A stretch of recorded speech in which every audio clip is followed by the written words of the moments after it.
Welcome back, brave souls. Today, we're diving deep into chapters 6 through 9 of Monarch of Death. If you thought the last chapters were intense, buckle up.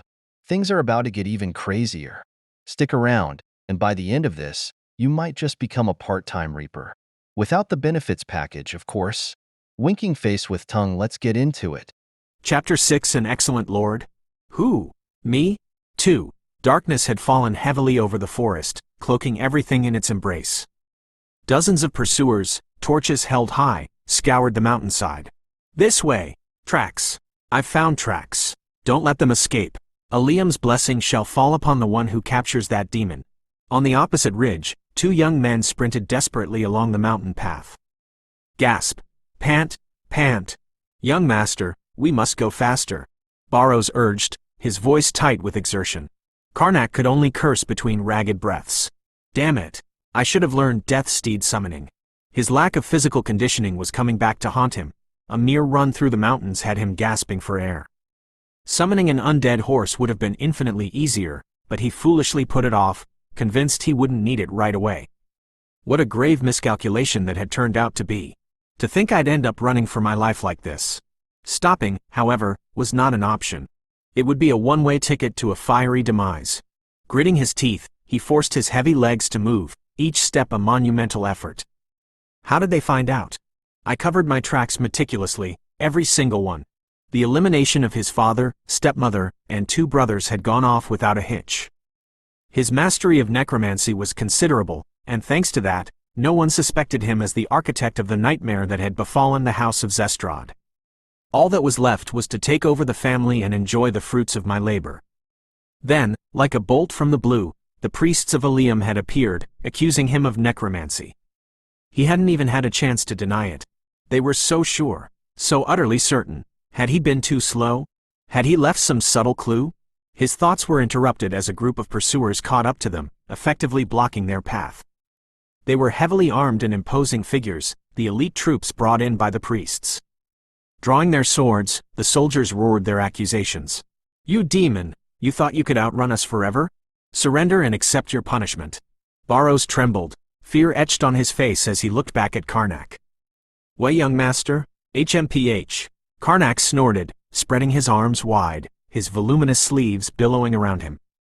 You think I'd cower before mere soldiers? It'd take at least priests of Aliam to even stand a chance against me. A menacing, dark wave emanated from him. His low, mournful murmur seemed to bring down the darkness of the night. Come forth, wandering souls. Erase the fate of the living with the light of the abyss.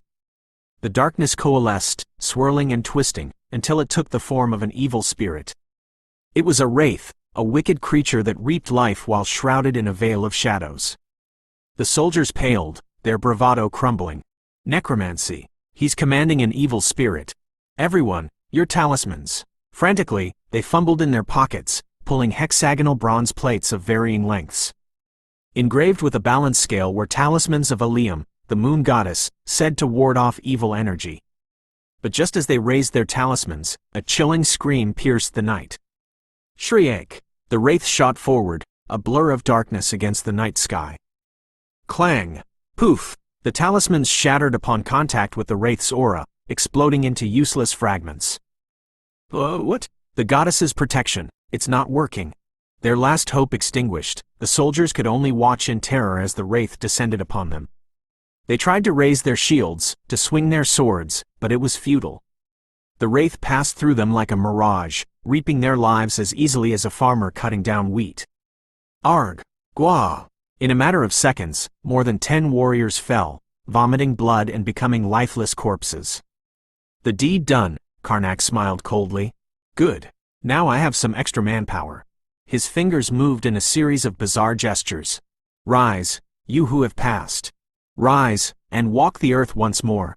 One by one, the recently deceased began to stir, their eyes vacant and lifeless.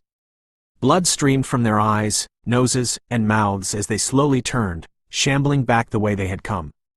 Gruon, Gruwog. Watching the newly risen zombie soldiers heading into the distance, Barrows asked, Are we safe now, young master?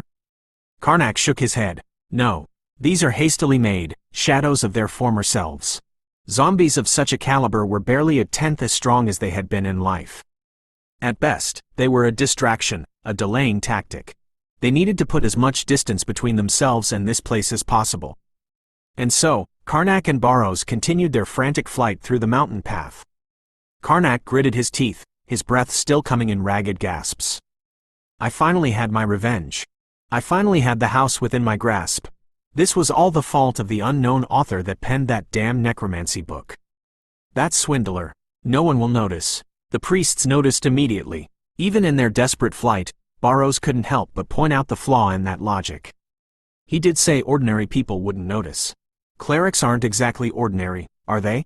That damn bastard wrote it in a really confusing way. The exact text read as follows: "This method will make it impossible for a normal person to detect traces of necromancy. Even knights that have mastered battle aura and mages that command mana will not notice." See, there was nothing about clerics not noticing. Then they should have written a warning. That should be common sense. Anyone with common sense wouldn't be learning necromancy in the first place. Barrows retorted, unable to resist the jab. To think the fool had the gall to be pedantic even when their lives were on the line. It must be his natural calling. Karnak yelled in frustration, "Just shut up and run." Recalling the events of that night, Karnak and Barrows couldn't help but grimace. We truly went through hell back then, Karnak mused. We were hunted day and night like animals, Barrows agreed. That's when the legend of Karnak, Monarch of Death, was born. I wouldn't go that far. The legend came much later. Back then, you were just a pathetic, third-rate necromancer, scrambling for survival like a cockroach. You were running alongside me, Barrows. Don't act like you weren't part of it. In any case, it was clear that Karnak, in his past life, had been blinded by his overconfidence in necromancy. He genuinely believed that with enough stealth and cunning, he could achieve his goals undetected. He could hardly be blamed for his naivete. With his limited knowledge at the time, that was the extent of his foresight. Glancing at the mirror, Karnak spoke curtly, "So, I understand why this guy would make a misguided choice." He spoke of his reflection as if he were a separate entity, shrugging nonchalantly. He must have believed he could defeat Randolph through covert necromancy, and the potency of necromancy was genuine. Engaging in a seemingly normal duel, then subtly weaving a curse into his attacks. That was the common tactic necromancers utilized when engaging in public duels. And to the eyes of ordinary people, it looked no different than a normal fight. But if I resort to that now, it'll be a repeat of the past. He could fool the average observer, but the priests were not so easily deceived. Clerics, empowered by holy power, were acutely sensitive to the wretched scent of necrotic power. No matter how carefully he concealed his power, they would sniff it out, following the trail until they found him. It was a lesson Karnak had learned the hard way in the past. The priests of Ilium, suspicious of the curse upon the house of Zestrad, had eventually unmasked him. He was branded a heretic and hunted relentlessly, his infamy growing with each passing day until he finally abandoned his humanity. I went through considerable effort to turn back time, to reclaim my humanity. I won't throw it all away now. To utilize necromancy undetected would require an almost fanatical level of caution, requiring him to meticulously erase every trace of his power. The slightest slip-up would bring the Church of the Seven Goddesses down on him like a pack of wolves. "So, let me get this straight," Barrows interjected. "You're saying you can't use any necromancy in front of the priests?" "Precisely. But this is a trial by combat, is it not?" "It is. And the priests will be the judges, correct?" "Correct. Young master, then where did you get the balls to volunteer for this trial?" "Like I said, that version of me wasn't aware of this particular detail, okay?" Karnak snapped a touch defensively. "Oh," Barrows groaned, sinking into thought. Then, his eyes lit up. "What if we found a way to postpone the duel? Say, for 6 months? I could do whatever it takes to whip myself into shape by then."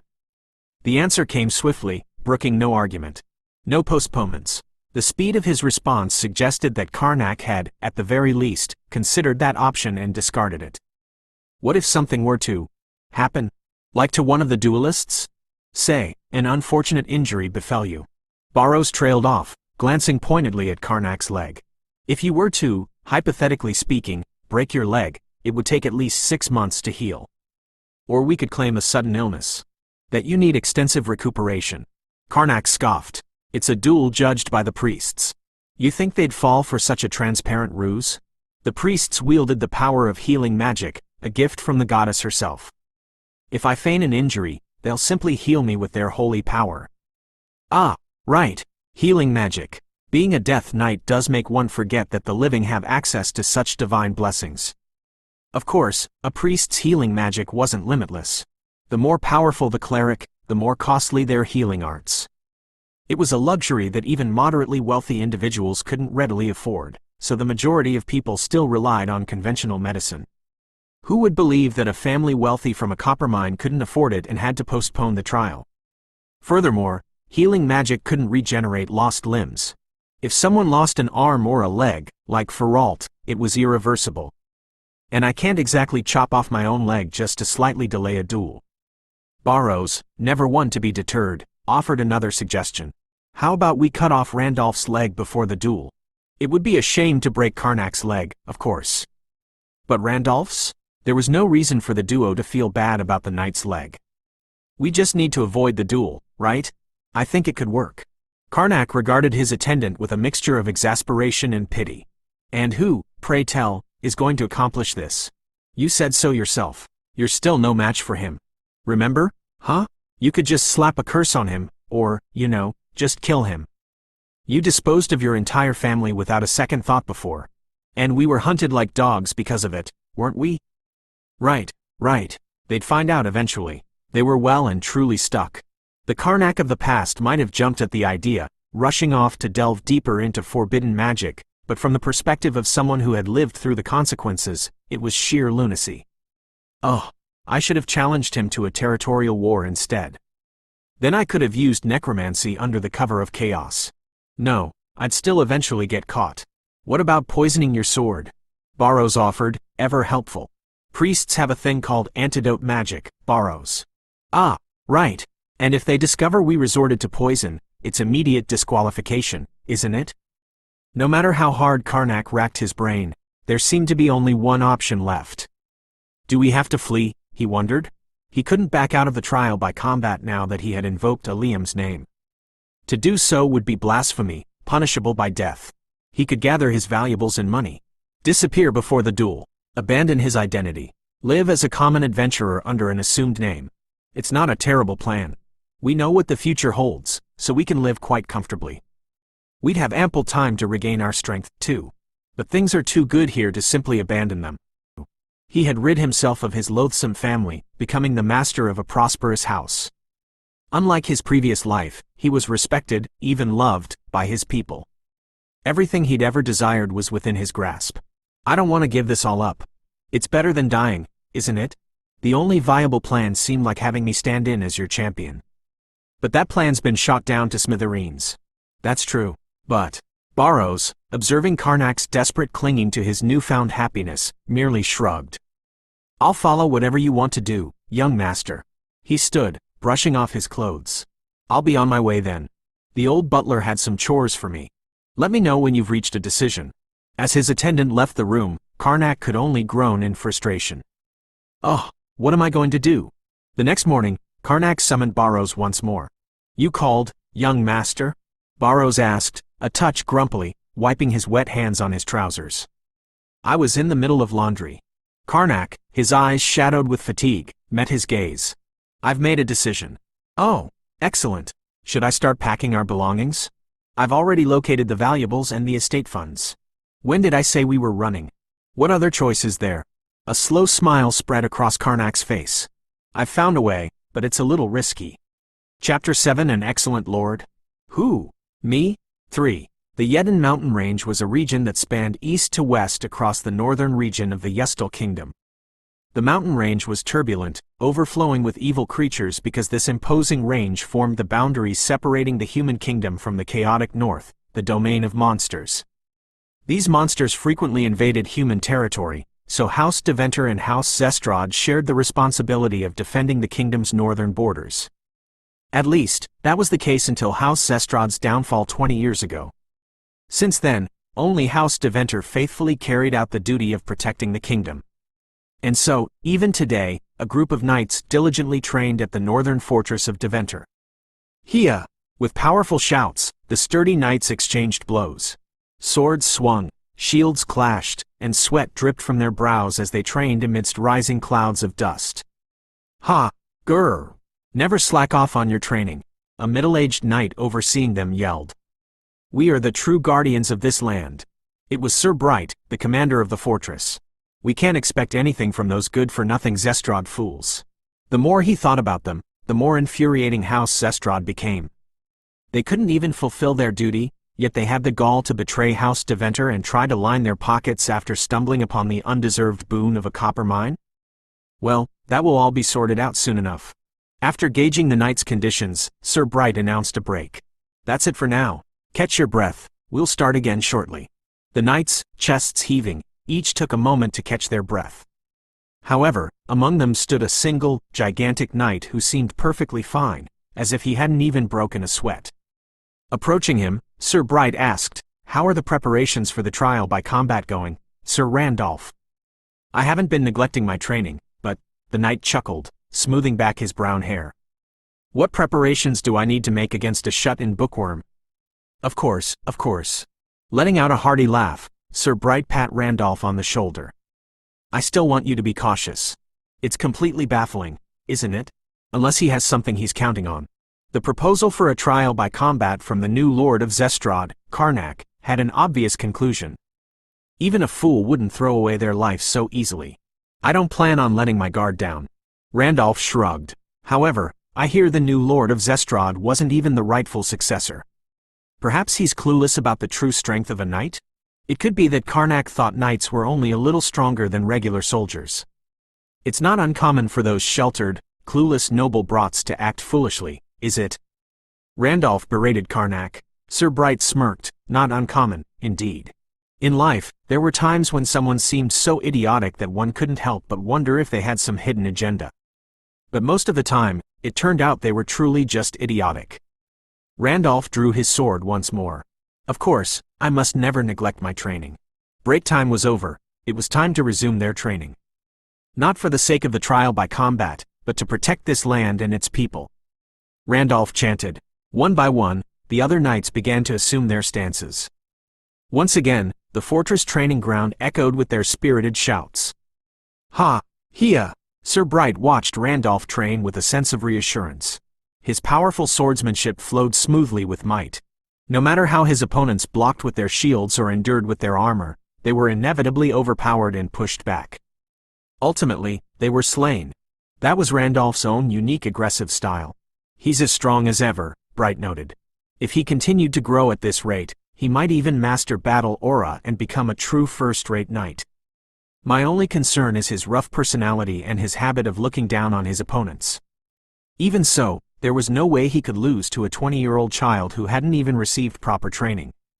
Seriously, what does he think he's doing challenging us to a trial by combat when he's neither a knight nor a magician? It was then that something caught Sir Bright's attention. He felt as if someone was watching them. He looked around and spotted a peddler in the courtyard beyond the training ground, peddling various goods to a group of women. It wasn't particularly strange. Peddlers like him came by every now and then. Unlike the main Deventer estate, the northern fortress was small. The courtyard served as a training ground, a laundry area, and even a marketplace for traveling merchants. It was a common sight to see knights training on one side while women dried their laundry on the other. However, this young peddler seemed to be glancing in his direction a little too often. Could he be? For a moment, Sir Bright wondered if the peddler was a spy sent from Zestrad to assess their strength. However, he quickly dismissed the thought. Don't be ridiculous. They were currently in the middle of physical conditioning. It wasn't the time for practicing secret techniques or formations that would be problematic if others learned of them. They saved the truly important training for times when they could avoid prying eyes, even in a small fortress like this. Of course, there were cases where one could discern an opponent's strength simply from their subtle movements and habits. But that's something only a master who's dedicated decades to combat could do. There was no way someone that skilled would be working as a lowly peddler and spying on them. Why bother when he could simply be the champion to the trial by combat himself? Besides, it wasn't uncommon for commoners to look upon knights with admiration.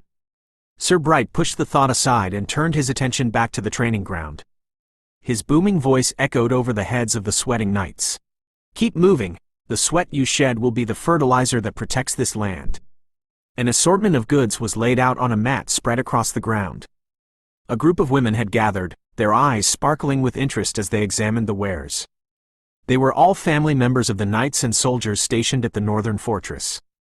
A middle-aged woman caressed a handkerchief with a look of wonder. "Oh my, this is so soft. What kind of fabric is this? How much is this one?" 30 kellen apiece. "My goodness, that cheap? Well, in that case, I'll take." Barrows, disguised as a peddler, smiled inwardly as he expertly haggled with the women. Business is booming. As expected, these goods were high-quality products from the heart of the kingdom, specially procured for this occasion. They were a rare sight in this barren fortress. Moreover, he was selling them at the same price he had purchased them for, without any markup. "They're practically dying to get their hands on these, he. Thanks to the bustling crowd and the cover they provided, he could leisurely observe the knights' training. Especially Randolph's fighting style. I see, Barrows thought. Even if they were only practicing basic techniques during physical conditioning, a person's usual habits inevitably surfaced. Barrows's casual observation, as the former second in command of Necropia and once the world's strongest warrior, possessed a level of precision that was on a different level from ordinary knights.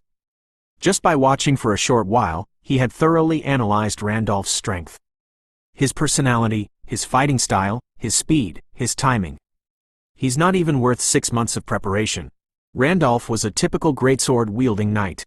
His swordsmanship was powerful, efficient, and straightforward, or, to put it less charitably, simple and crude. His movements were easy to predict. Barrows figured he could probably take him on after only 3 or 4 months of physical conditioning. Though, I'd get my head chopped off if I fought him right now.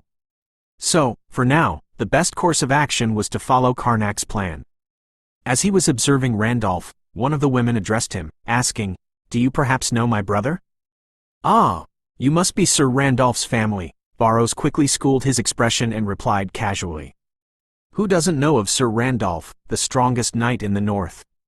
"I'm just a simple country bumpkin, so I couldn't help but stare." He was only the strongest knight in Deventer, but Barrows subtly inflated his reputation. "My apologies for the intrusion. Please accept this extra set of undergarments as a token of apology. It's all I have to offer. No one would refuse a freebie." The woman giggled and accepted the undergarments. "Oh my, thank you. He. Smoothly navigating the situation, Barrows returned his attention to Randolph. "That takes care of everything the young master asked of me." A wicked grin spread across his face. "I'm starting to get an idea of how to handle that guy, ufu. In a secluded corner of the Zestrad mansion lay a private training ground. Since the leakage of a family's secret techniques could deal a significant blow, most noble families, including House Zestrad, had such facilities built. Stepping into the training ground, Karnak couldn't help but feel puzzled. "Honestly, our family's swordsmanship isn't exactly something worth hiding, is it? Why did they bother building this place?" Barrows waved his hand dismissively and replied, "Even a little information is enough to tip the scales between third-raters. Of course they made it. House Zestrad's swordsmanship wasn't so pathetic to be called third-rate, but having played in the major leagues, their bar for standards was so high that anything that couldn't clear it was effectively third-rate." Bolting the door to the training ground, Karnak joked, "Well, at least it makes things more convenient for us." As soon as Barrows returned, Karnak declared that he would begin intensive training in preparation for the trial by combat. He also strictly forbade anyone other than Barrows from approaching the training ground. No one doubted his desire for secrecy, as the fate of the territory was at stake. It was only natural for Barrows, his trusted aide, to be with him. "This way, no one will suspect a thing if you were to suddenly become strong, right?" Karnak asked. At this point, Barrows was just a mere attendant. It would be suspicious if he suddenly transformed into a first-rate knight for no reason. Hence, they needed a scenario where Barrows's hidden talent blossomed as he learned by watching Karnak train. "Let's focus on the task at hand for now," Barrows muttered, placing a set of plate mail in front of Karnak. "Put this on." Karnak tilted his head, holding the chest piece of the armor. "How do you wear this thing?" He had never worn armor in his life. As a necromancer, armor had only hindered him, and after becoming an Astra Shaft, his physical body was far more durable than any armor. "Allow me." Barrows expertly helped Karnak into the armor, fastening buckles and tightening straps. He then took a step back and nodded in satisfaction. "Truly imposing. Are you making fun of me?" "Of course I am. You didn't think I was serious, did you?" With Karnak's skinny frame, he looked like nothing more than a heavily armed scarecrow in that armor. There were so many gaps between his body and the armor that it rattled every time he moved. Karnak glared at him. "I should have just turned you into a zombie or a ghoul. Be my guest. But who would you spend time with if I wasn't around?" Tisk. Karnak took a few steps back and forth in his armor. He swung his arms, lifted his legs, and even drew the sword at his waist, giving it a few experimental swings. "What the? It's not as heavy as I thought it would be." The knights he had met always took great pride in their ability to move nimbly in their heavy armor. "Were they all exaggerating?" Barrows retorted. "You only feel fine for now. Even if plate mail was heavy, it wasn't like one couldn't move at all while wearing it. It was made for humans to wear, after all. Try running in that for 5 minutes straight without stopping. You'll quickly change your mind." Karnak's face paled. 5 minutes? I can't even run that long with my bare body. Barrows's face stiffened. "What? Not even 5 minutes? You're telling me a healthy 20-year-old can't run for 5 minutes straight?" The gap between someone who had only used their head for over 100 years and someone who had only used their body was quite wide. "That's strange. I thought you were a good runner when you were being chased." "I was using necrotic powers back then." "You used necromancy just to run through some mountains?" "It wasn't quite necromancy. I just enhanced my body a little with necrotic power." Quote ellipsis ellipsis quote. Speechless, Barrows massaged his temples with a sigh. "Oh dear, we have a long way to go." But they had come this far. There was no turning back now. They had to make do with what they had. "Now then, let's begin your night training. Let's get one thing straight." Karnak corrected him with a serious expression. "This isn't night training. We are merely pretending to train." Chapter 8. An excellent lord? "Who? Me? 4. Our first goal is simple," Barrows declared, his expression serious as he addressed Karnak, who stood awkwardly in his armor. "Stamina. Even if you mastered a supreme technique, it'd be useless if your body couldn't keep up. In fact, you wouldn't even be able to learn it in the first place," he explained. He instructed Karnak, "Run around the edge of the training ground." "That much is." Karnak trailed off, glancing around. Since it was an indoor training ground, it wasn't that big. It'd take maybe 20 seconds to complete one lap. Of course, wearing armor definitely slowed him down. Huff. Huff. "Done. What's next?" Karnak asked, already panting. Barrows simply raised an eyebrow, his expression a mixture of amusement and exasperation. "You have 49 more laps to go, young master." "Hold on. You want me to run 50 laps? Did you really think one lap was all it took? How can anyone run 50 laps without a break?" Karnak protested. "You sure complain a lot. Just keep running." "Oh." With a sullen expression on his face, Karnak started running again. He managed to grit his teeth and push through the first 3 laps, but his pace gradually slowed. Around lap 5, his vision started to blur, and his running slowly turned into something more akin to walking. By lap 10, the world around him faded to black. Gah! His legs tangled, and Karnak fell flat on his face. The loud clang of his armor echoed throughout the training ground. Crash! "Oh dear!" Barrows covered his face with his hand, a wave of despair washing over him. "I knew the young master lacked stamina, but I didn't think it was this bad." It seemed a complete overhaul of the plan was needed. "We'll have to postpone strength training. First, we need to get your stamina to the level of an average person." Barrows forcibly lifted him. "Come on, get up. Keep running." "I really can't." "Giving up already? Should I go prepare our escape instead?" "Oh." Groaning, Karnak started walking again. It was too good a situation to give up on so easily. "All right. I'll run. I'll run." 10 days later, Karnak shed tears of joy. I did it! He had finally succeeded in running 50 laps around the training ground without stopping. It was truly a remarkable improvement. But Barrows immediately put a damper on the celebration. "You didn't run the whole way. The last 10 laps were more like walking." "But I didn't stop." "Well, good job." Barrows didn't nag him any further. Truthfully, Karnak had sincerely dedicated himself to the training. For a body that had been completely out of shape, gaining that much stamina in just 10 days was no easy feat. While Karnak's own efforts played a part, The bigger factor was the improved nutrition he enjoyed thanks to his newfound wealth. As expected, plenty of meat and a good night's sleep do wonders for stamina. Is this why rich knights are so strong? It's surprising to me too, Karnak admitted. I used to be a picky eater, as I recall. Well, everything tastes good to us now. Normally, pushing your body to its limits in a short period would lead to a loss of appetite.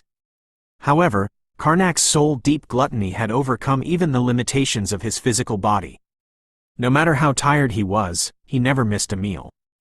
If he felt bloated, he even took digestive medicine to allow him to keep shoveling food down. In terms of nutrition, he'd been a model student. Thanks to this, his body had improved considerably. He was no longer a complete scarecrow but rather a scarecrow with some extra padding. Barrows examined Karnak from head to toe, then nodded. You're finally in somewhat okay shape, young master. Now we can start strength training. Karnak's expression shifted. Strength training? What was I doing all this time? Rehabilitation. Quote ellipsis quote. You need to be able to move at full strength in your armor for at least 5 minutes straight. I think I just did that. Karnak was sure he had run for much longer than 5 minutes straight in his armor. Do you think mindlessly running is the same as facing a swinging blade? Barrows scoffed. At your current level, your legs will give out before 30 seconds are up. Feeling increasingly disheartened, Karnak protested. Hey, when will I learn swordsmanship then? We're running out of time. About 20 days remained until the duel. Which is why we need to hurry. The faithful attendant smiled wickedly as he reassured his master. Now, let's begin your real strength training, young master. Karnak's days became monotonous. He would wake up, eat breakfast, and head straight to the training ground.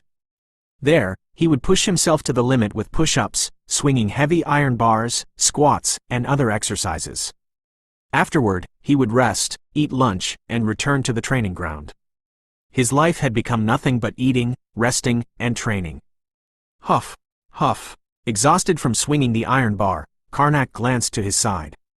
A blond young man clad in heavy armor was swinging a greatsword, repeating the same motion. Barrows was in the same boat, needing to get back in shape.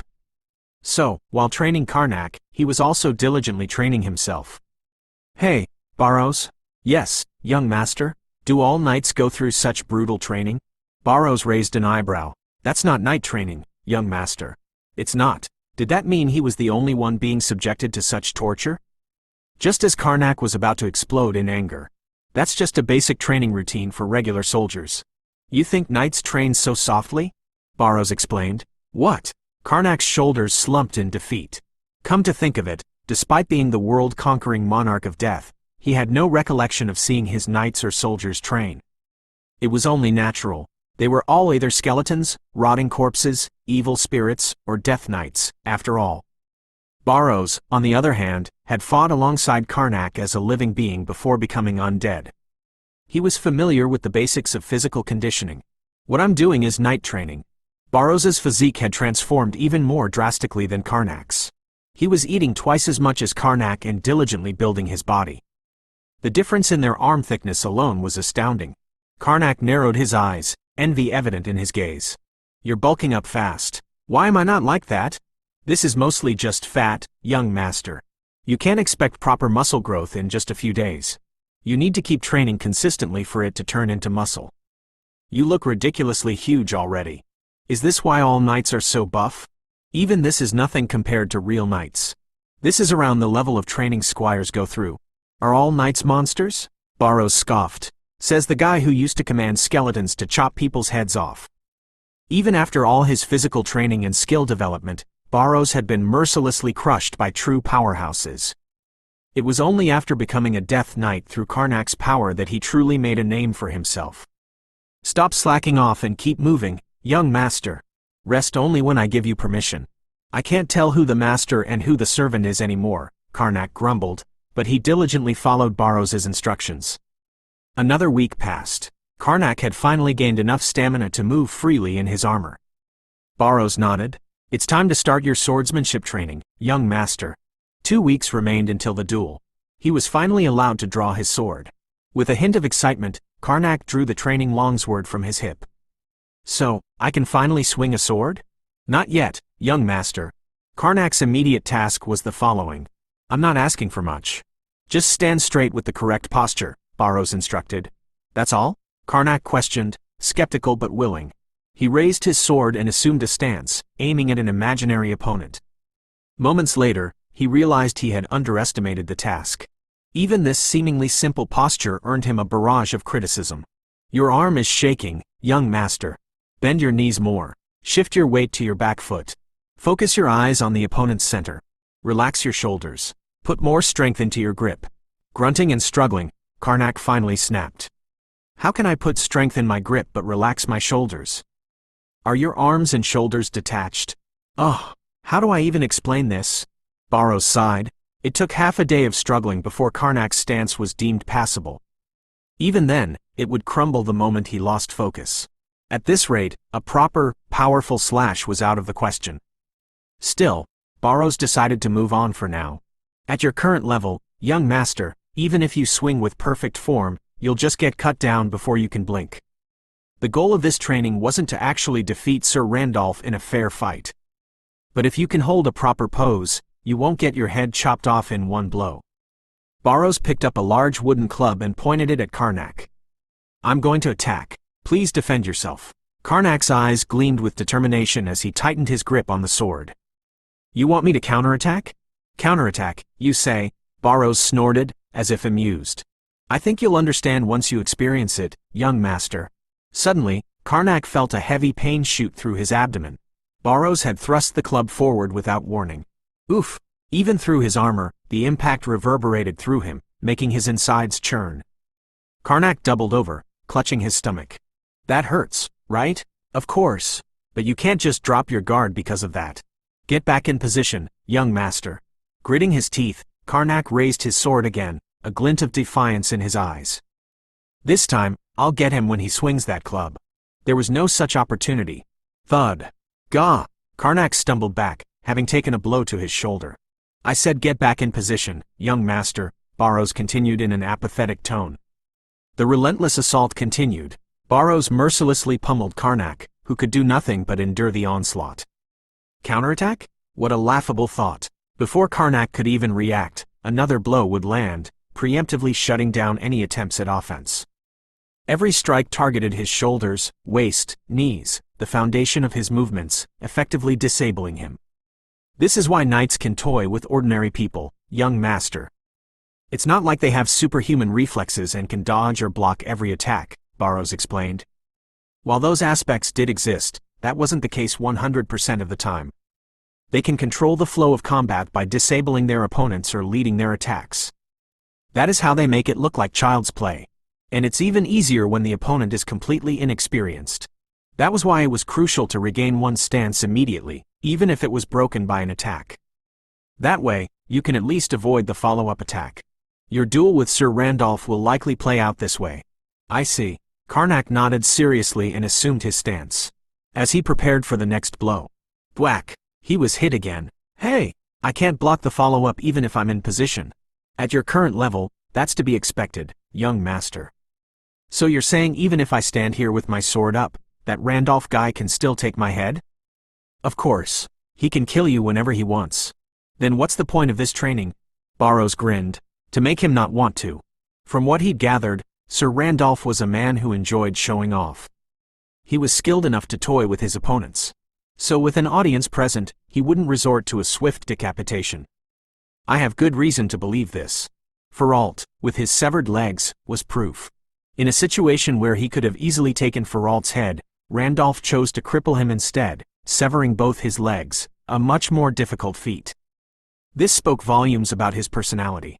However, if you appear to have lost all will to fight, it becomes a different story.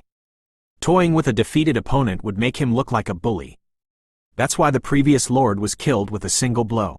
The previous lord, Baron Crawford, had little skill in swordsmanship. As a result, he lost all fighting spirit the moment he clashed with Randolph. Toying with such an opponent would only tarnish his own reputation, so he granted him a swift and honorable death. Therefore, Karnak's current training objective was the following: you need to appear unwilling to give up, determined to fight until the very end, young master. That's the only way he won't kill you outright. Chapter 9. An excellent lord? Who? Me? 5. Day after day, Barrows struck Karnak relentlessly.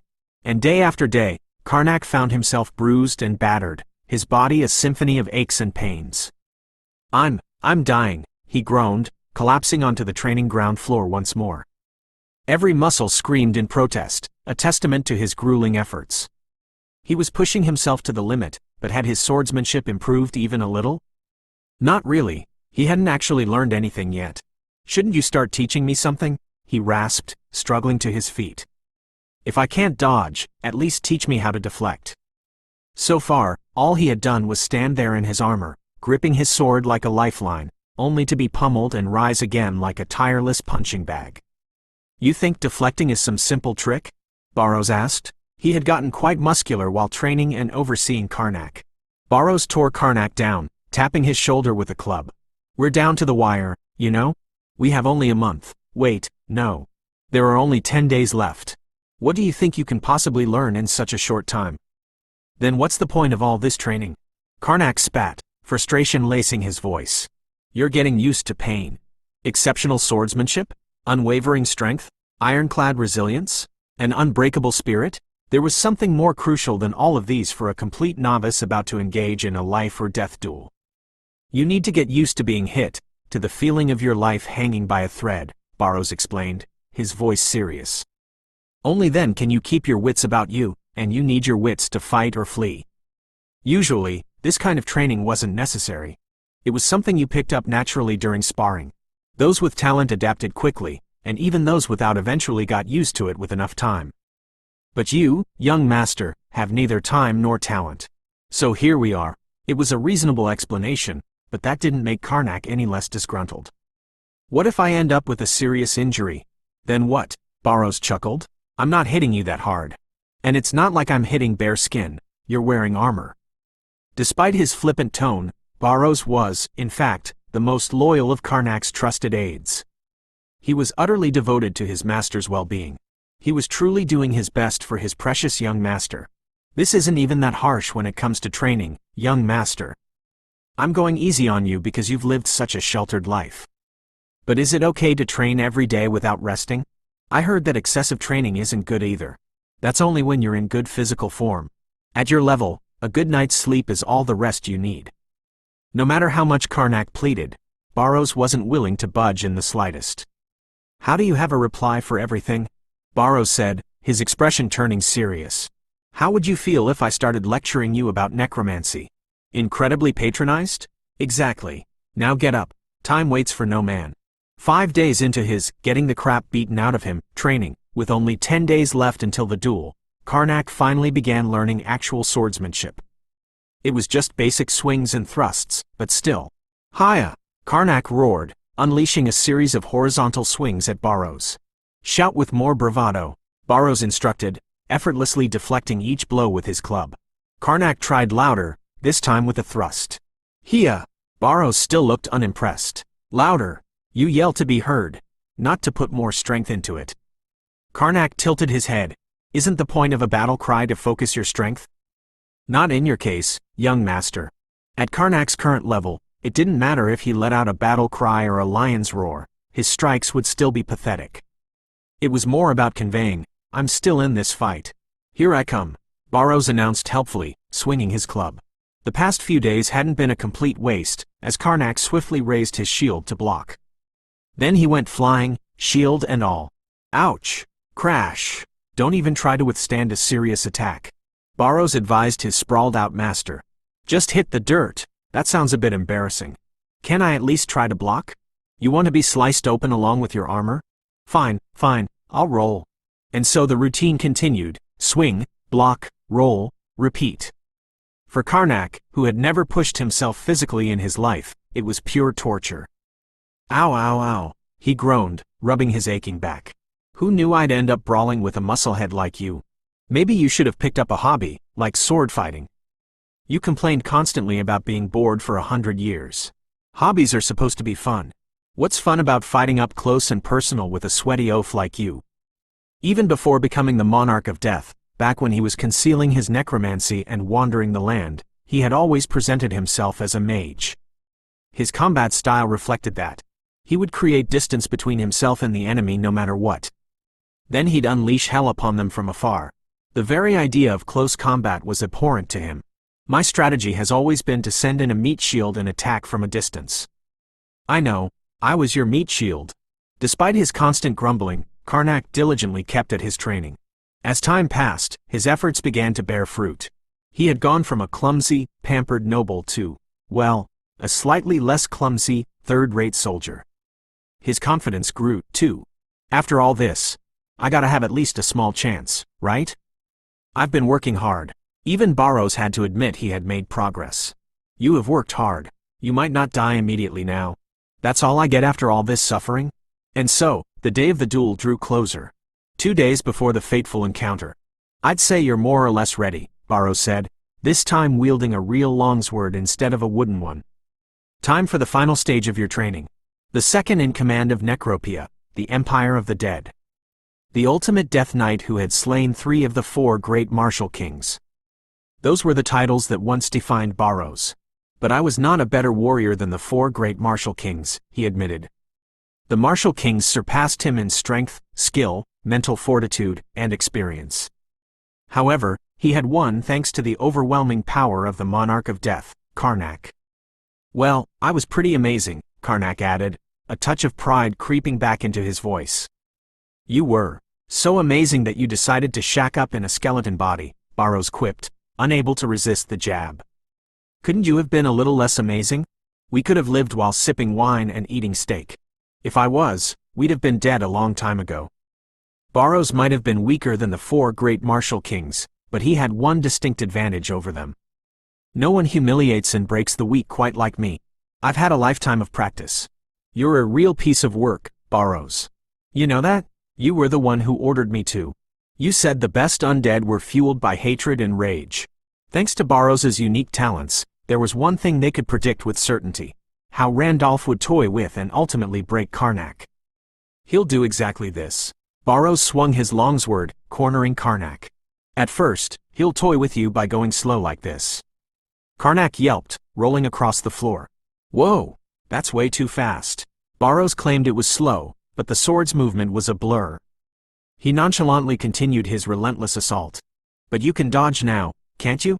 Indeed, the brutal training had paid off. Karnak might have looked ridiculous being a punching bag and rolling around on the ground, but he was avoiding direct hits. Gah! Huff! Huff! Barrows smiled proudly at his master, who, despite getting pummeled, continued to stand up and aim his sword back at him. Good movement, young master. Am I actually doing okay? Yes, you're at the perfect level to toy with. Quote ellipsis ellipsis quote. I'm serious, it's a compliment. Reaching this level is no easy feat. However, if you appear to have lost all will to fight, it becomes a different story. Toying with a defeated opponent would make him look like a bully. That's why the previous lord was killed with a single blow. The previous lord, Baron Crawford, had little skill in swordsmanship. As a result, he lost all fighting spirit the moment he clashed with Randolph. Toying with such an opponent would only tarnish his own reputation, so he granted him a swift and honorable death. Therefore, Karnak's current training objective was the following: you need to appear unwilling to give up, determined to fight until the very end, young master. That's the only way he won't kill you outright. The day of the duel arrived. As Karnak stood in the center of the arena, surrounded by the expectant crowd, he couldn't help but feel a surge of adrenaline. The stakes were high. A victory would mean not only securing the future of House Zestrad but also proving himself to the entire kingdom. And a defeat. He didn't even want to think about it.